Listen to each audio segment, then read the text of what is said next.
The breaking point. The Arcturus research station hung like a jewel against the backdrop of space, its crystalline structures reflecting the light of distant stars. For decades, it had stood as a symbol of cooperation between humanity and the Centaurian Alliance, a testament to what different species could achieve together. Commander Sarah Chen stood at the observatory window, her dark eyes fixed on the approaching diplomatic vessel. Something about its trajectory seemed wrong. Analysis of the Centaurian ship's approach vector, she asked, her voice steady despite the unease growing in her gut. Lieutenant James Torres, her second-in-command, frowned at his console. "They're coming in too fast, Commander. And their signal, it's not matching any known diplomatic codes." The truth hit Sarah like a physical blow. 6 years of working alongside the Centaurians, sharing knowledge, breaking bread together, all of it had been a carefully orchestrated deception. The station's warning systems blazed to life as the diplomatic vessel's weapon systems activated. "All hands, battle stations," Sarah commanded, her voice echoing through the station's corridors. "This is not a drill. I repeat, this is not a drill." The first blast struck before their shields could fully activate. The station shuddered, and emergency containment fields flickered into existence as sections of the hull were breached. Sarah grabbed the console to steady herself, watching as her crew, her family, scrambled to respond to an attack from those they had trusted most. "Commander," Torres called out, his voice tight with controlled panic. "They're targeting the quantum research labs. They're after the breakthrough." Of course they were. Humanity's recent advancement in quantum propulsion technology would revolutionize space travel. The Centaurians hadn't been interested in cooperation. They'd been waiting for the right moment to steal it. "Begin emergency data purge," Sarah ordered, initiating the station's self-destruct sequence. "And get me a channel to Earth Command. They need to know what's happening." The message she sent was brief but clear. "Earth Command, this is Arcturus Station. We are under attack by Centaurian forces. They've violated the treaty. Don't trust any of them. This is no longer about diplomacy. This is about survival." As the station burned around them, Sarah realized this wasn't just an isolated incident. This was the moment humanity had feared since first contact, the moment when their supposed allies revealed their true colors. The Centaurians had miscalculated, though. They thought humanity would break. Instead, they had just lit the fuse that would ignite a fire across the galaxy. In the hours that followed, similar reports flooded in from other human outposts. The Centaurians had launched coordinated attacks across human space, believing they could cripple humanity's technological advancement in one swift strike. They had assumed humans would be too trusting, too slow to respond, too weak to fight back. They were wrong. In the depths of Earth's military command, Admiral Victor Torres, no relation to Sarah's lieutenant, received the distress calls with a grim expression. For years, he had warned the Council about becoming too dependent on alien alliances. Now, as he watched the casualty reports scroll across his screen, he felt no satisfaction in being right. "Sir," his aide reported, "we're receiving word from the Arcturus station. Commander Chen, she destroyed the station rather than let the research fall into Centaurian hands. But the cost." The Admiral closed his eyes for a moment, honoring the sacrifice. When he opened them again, there was steel in his gaze. "Send the message to all fleet commanders. Authorization code. Prometheus Rising. It's time to show them what humanity has been keeping in reserve." Across human space, hidden shipyards powered up. Vessels that had been carefully concealed from alien sensors emerged from their hibernation. Humanity had never truly trusted their alien allies, not completely. While they shared some technology, their best advancements had been kept secret, developed in isolation, waiting for a day they hoped would never come. That day had arrived. In the Centaurian High Command, Supreme Commander Zach Stoll received the first reports of human military mobilization with dismissive amusement. "Let them try," he said to his subordinates. They are nothing but primitives who got lucky with a few technological discoveries. Once we have their quantum propulsion secrets, we can put them back in their proper place. His amusement would be short-lived. The first sign that something was wrong came when the human counterattack began. Instead of the crude, predictable response the Centaurians had expected, they faced something entirely different. Human ships appeared from nowhere, using stealth technology far beyond what the Centaurians had believed possible. Their weapons cut through Centaurian shields as if they weren't there, using principles of physics the aliens had never considered. In orbit around Earth, Admiral Torres watched the first battles unfold. "Send word to all commands," he ordered. "Operation Righteous Fury is now in effect. Show them why you don't corner a species that evolved on a death world." The war had begun, and humanity was done playing nice. The galaxy was about to learn why humans had survived countless extinction-level events on their homeworld. They were about to understand why Earth's creatures were feared across the stars. Most importantly, they were about to discover that humanity's greatest strength wasn't their technology or their weapons. It was their absolute refusal to submit to those who would try to destroy them. The breaking point had been reached. Now, the galaxy would burn. Silent preparation.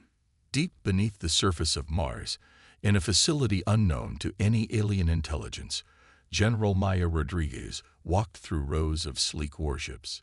Each vessel represented decades of hidden technological advancement, innovations carefully kept from prying alien eyes. The cavernous underground hangar stretched for kilometers, housing humanity's insurance policy against betrayal. "Status report," she commanded, her voice echoing off the metallic walls. Colonel David Jung fell into step beside her, his tablet displaying real-time updates from Earth's scattered military installations. "The Lazarus fleet is at 98% combat readiness. Stealth systems are fully operational, and the quantum weapon systems have passed all final checks." Maya nodded, her expression grim.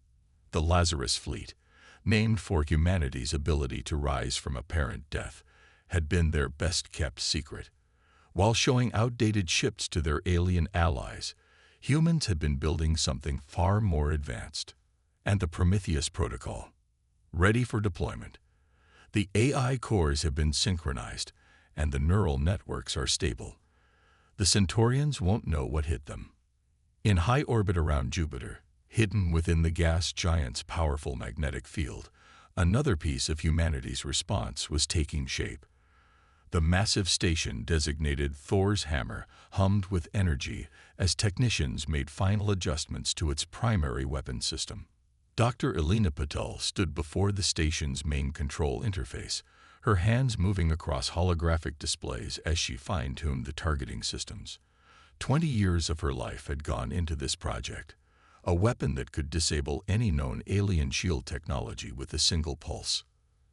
"Dr. Patel," a voice called from behind her. "The quantum harmonics are aligned. We're ready for the first full power test." Elena allowed herself a small smile. The Centaurians thought they had wanted humanity's quantum propulsion technology. They had no idea that it was merely a fraction of what humanity had achieved. Back on Earth, in the underwater city of Atlantis Base, Admiral Torres reviewed the final preparations. Holographic displays showed the positions of every human and Centaurian ship in known space. The aliens were still celebrating their supposed victory, unaware that they had walked into a trap decades in the making. "Sir," his AI assistant materialized beside him, taking the form of a classical Greek warrior. "The Lazarus fleet reports ready. Thor's Hammer is operational. The Prometheus Protocol is online. We await your command." Torres studied the tactical display, noting how the Centaurians had positioned their forces. Their overconfidence would be their undoing. "Begin Operation Silent Thunder. Authorization code: Lazarus Rising." Across the solar system, humanity's hidden forces stirred to life.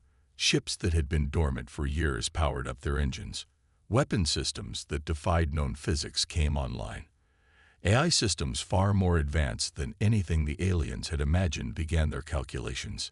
In the Centaurian home system, Supreme Commander Zach Stahl was reviewing the successful raids on human installations when his tactical officer burst into the command center. "Supreme Commander, we're detecting unusual energy signatures from the human solar system, but they're like nothing we've ever seen before." Zach Stahl dismissed the concern with a wave of his hand. "The humans are defeated. Their technology is ours. Whatever they're trying now is merely the desperate flailing of a dying species." How wrong he was. The first sign of humanity's true capabilities came when 3 Centaurian patrol fleets simply vanished from sensors. No debris, no distress calls. They simply ceased to exist.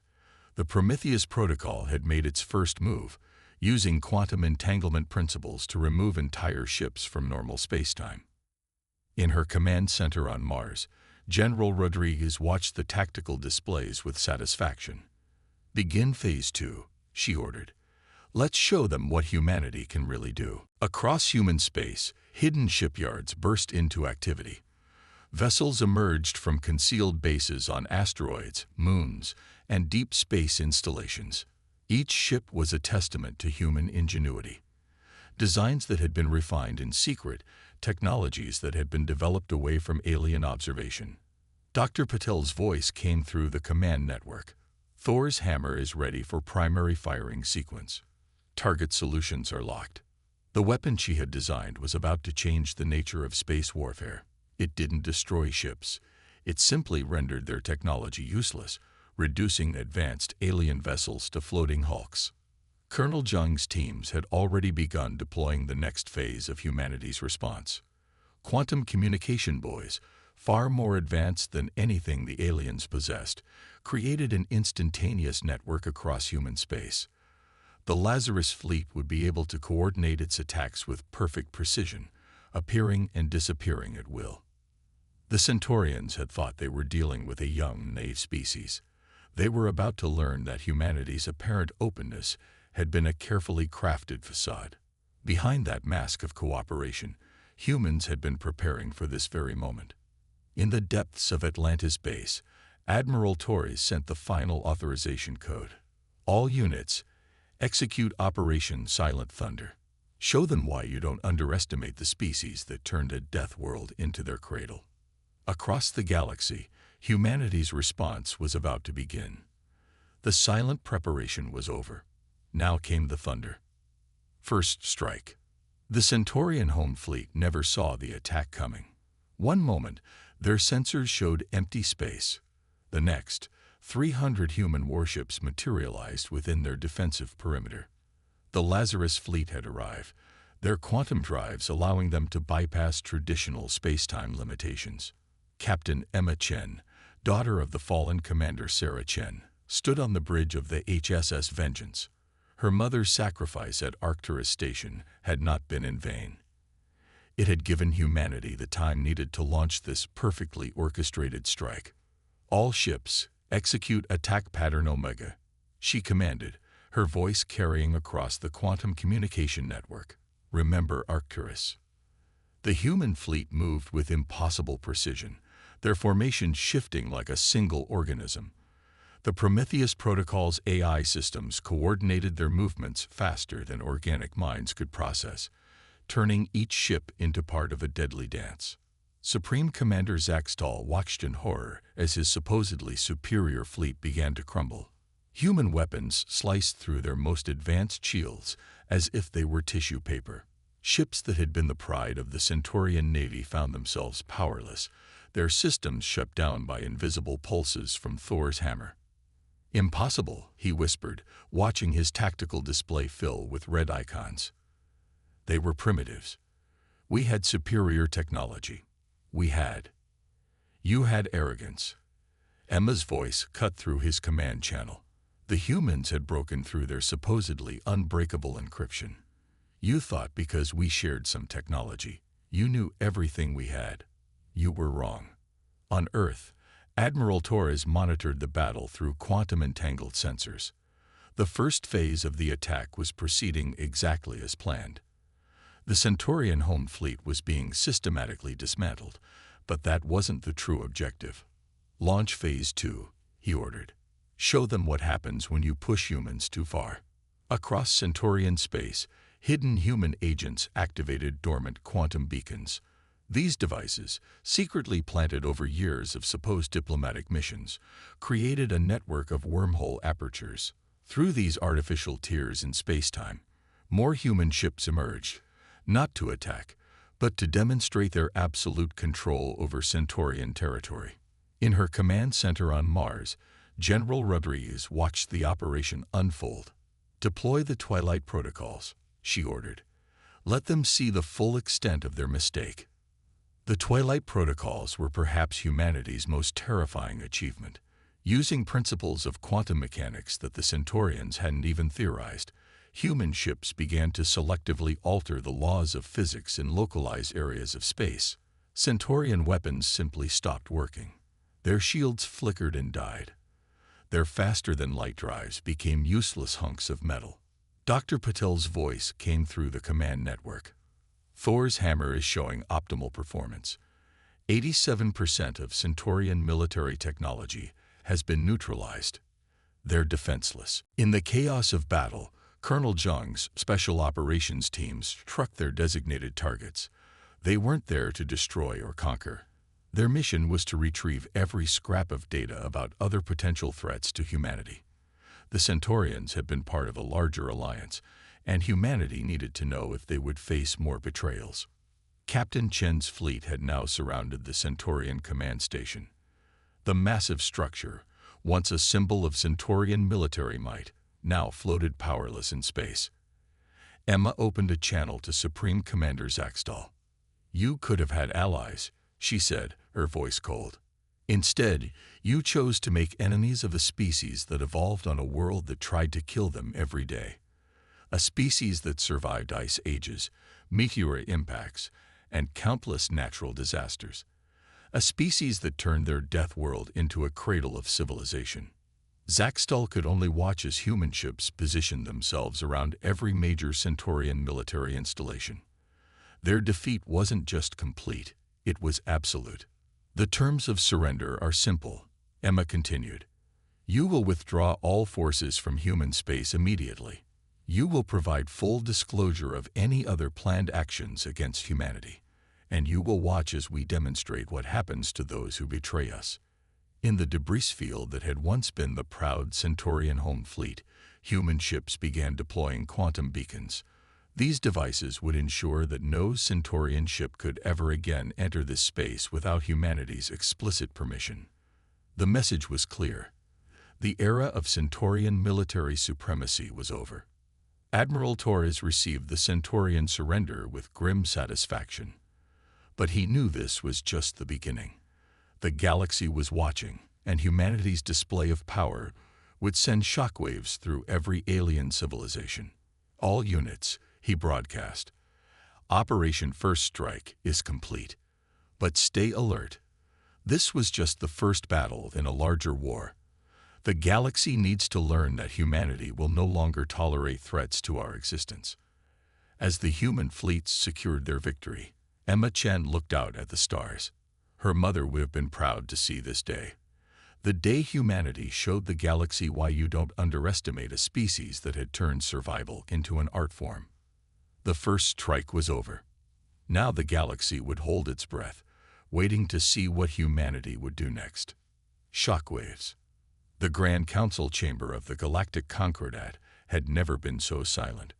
Representatives from 200 spacefaring civilizations sat in stunned silence as they watched the footage of humanity's victory over the Centaurians. The complete dismantling of one of the galaxy's most powerful military forces had occurred in less than a standard day.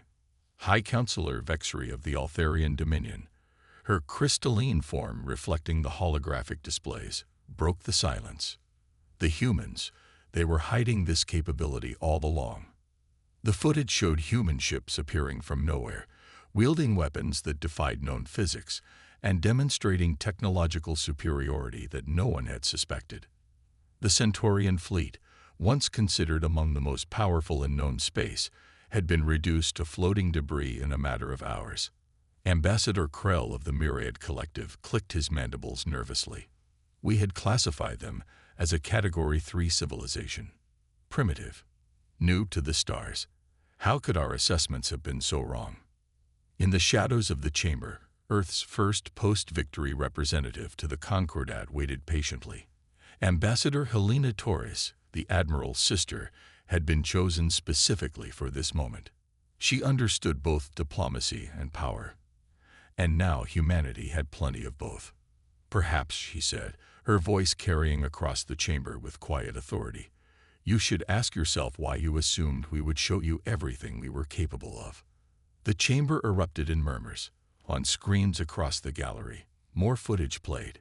Human ships creating localized areas where physics itself seemed to bend to their will. Weapons that could disable entire fleets without destroying them. Defensive systems that made their vessels virtually untouchable. In the Centaurian territories, the effects of humanity's victory were still unfolding. The quantum beacons humans had placed throughout their space had effectively imprisoned the once proud empire within its own borders. Any ship attempting to leave Centaurian space without human authorization found itself unable to engage its faster-than-light drives. Supreme Commander Zaxtel, now under house arrest in his own command center, watched as human ships methodically catalogued and contained Centaurian military assets. His empire's mighty fleet was now reduced to a collection of powerless hulks, their most advanced technology rendered useless by human countermeasures. Back in the council chamber, Ambassador Torres stood to address the assembly. For centuries, humanity looked to the stars and dreamed. When we finally reached them, we found a galaxy that viewed us as primitives, as children who needed to be guided and controlled. We played along, letting you believe what you wanted to believe. She paused, her eyes scanning the chamber. But we never forgot where we came from. Earth, our homeworld, tried to kill us every day of our evolution. We survived ice ages, asteroid impacts, supervolcanoes, and countless other extinction-level events. We didn't just survive, we thrived. The holographic displays now showed Earth's hidden military installations, the massive shipyards beneath Mars' surface, the quantum weapon platforms disguised as orbital debris, the fleet bases hidden in gas-giant atmospheres. Each revelation caused fresh waves of shock among the alien representatives. In human space, the change in the galactic power structure was already becoming apparent. Alien trade ships now requested permission before entering human-controlled systems, their captains suddenly very conscious of protocols they had previously ignored.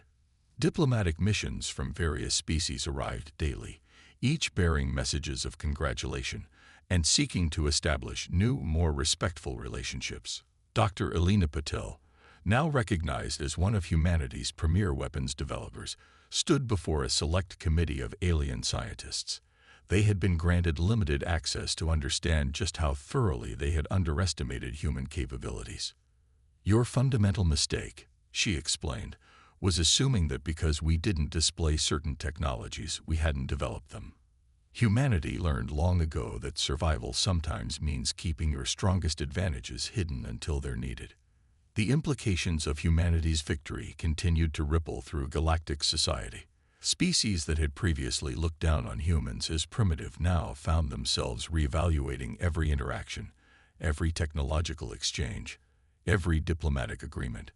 The question on everyone's mind was, what else were the humans hiding?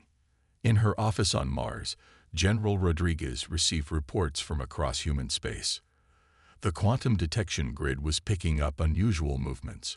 Other alien powers were quietly moving their fleets away from human territory, creating buffer zones between their forces and human space. They're afraid, Colonel Jung observed, reviewing the sensor data. Good, Rodriguez replied.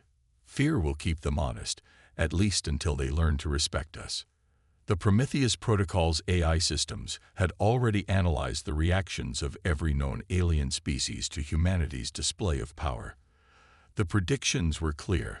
The galaxy would never view humans the same way again. The carefully maintained facade of the primitive newcomers had been shattered, replaced by the reality of a species that had mastered technologies others had thought impossible.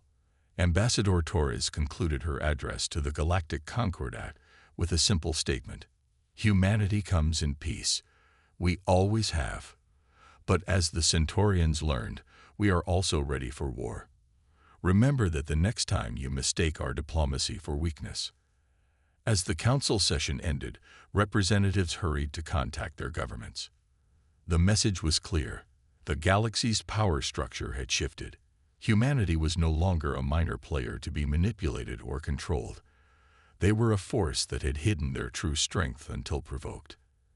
And no one wanted to be the next species to provoke them. The shockwaves of humanity's victory would continue to reshape galactic politics for generations to come. The species that had evolved on a death world had finally shown their true nature, and the galaxy would never be the same. New Order. One standard galactic year after humanity's demonstration of power, the landscape of interstellar politics had been transformed. The newly constructed Human Diplomatic Center on Luna hosted representatives from every major species in known space. The structure itself was a statement of human capability, a gravity-manipulating marvel that allowed each alien species to experience their native gravitational conditions while moving freely between sections. Admiral Torres stood at the main observation deck, watching Earth rise over the lunar horizon. Beside him, Captain Emma Chen and Dr. Elena Patul reviewed reports from across human space. The quantum network they had revealed during the conflict now served as the backbone of a new era of galactic communication and commerce. The Altharians have submitted their final draft of the new trade agreement, Emma reported.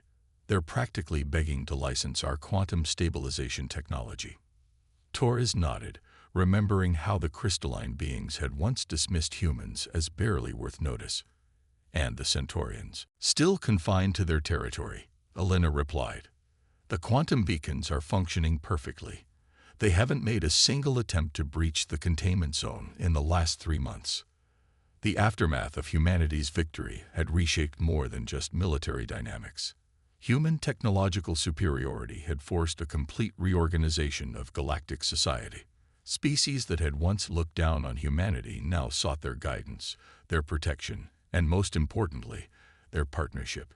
In the secure chambers beneath the diplomatic center, General Rodriguez met with the newly formed Galactic Security Council. The irony wasn't lost on her.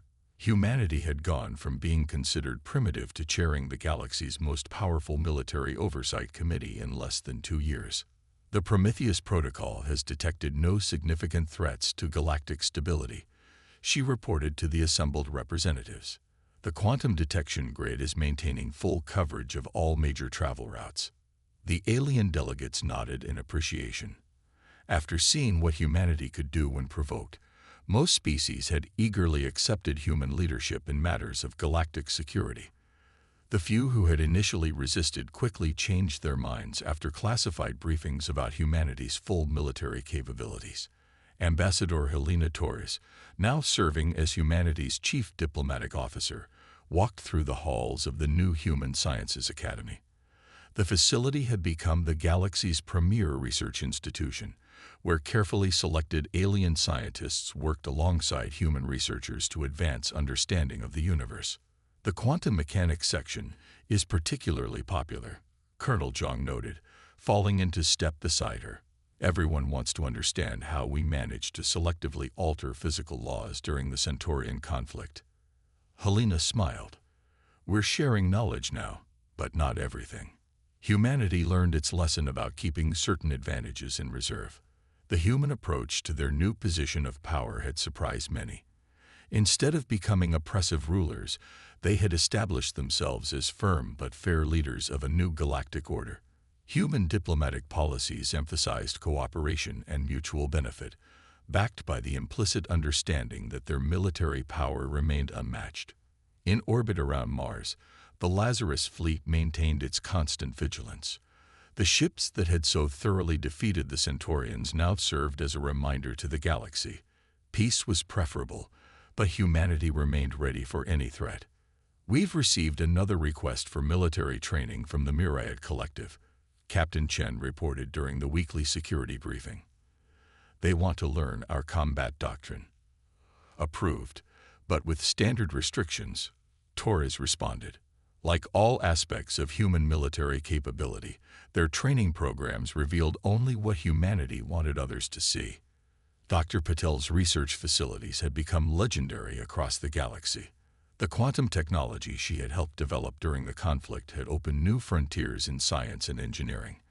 But her most advanced projects remained hidden, continuing humanity's tradition of keeping their greatest advantages secret. The key to survival, she often told her alien colleagues, isn't just having power, it's knowing when to show it and when to hide it. As the first anniversary of the Centaurian defeat approached, humanity organized a galactic conference. Representatives from every known species gathered to discuss the future of interstellar cooperation. The location, orbit above the Arcturus Research Station's memorial, was chosen deliberately. Ambassador Torres opened the conference with words that captured humanity's new philosophy.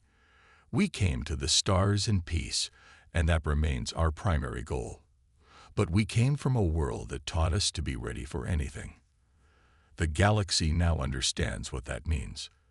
The new order was firmly established. Humanity had emerged as the galaxy's predominant power not through conquest, but through the revelation of strength they had possessed all along. Their victory over the Centaurians had demonstrated their military might, but their handling of the aftermath had proven their wisdom. In the endless expanse of space, human ships continued their patrols, maintaining the peace they had fought to establish. The species that had evolved on a death world had finally found its place among the stars, not as supplicants or primitives, but as leaders who understood both the cost and the responsibility of power. The galaxy had learned its lesson. Humanity's apparent weakness had been an illusion, their technological limitations a careful deception. They had emerged from their death world carrying not just the strength to survive, but the wisdom to thrive. The new order was set. Humanity stood at its center, ready to lead the galaxy into an era of unprecedented peace and progress, while keeping watch for any new threats that might emerge from the darkness between the stars. They had shown the galaxy why you don't underestimate the species that had turned survival into an art form, and that lesson would echo through the cosmos for generations to come.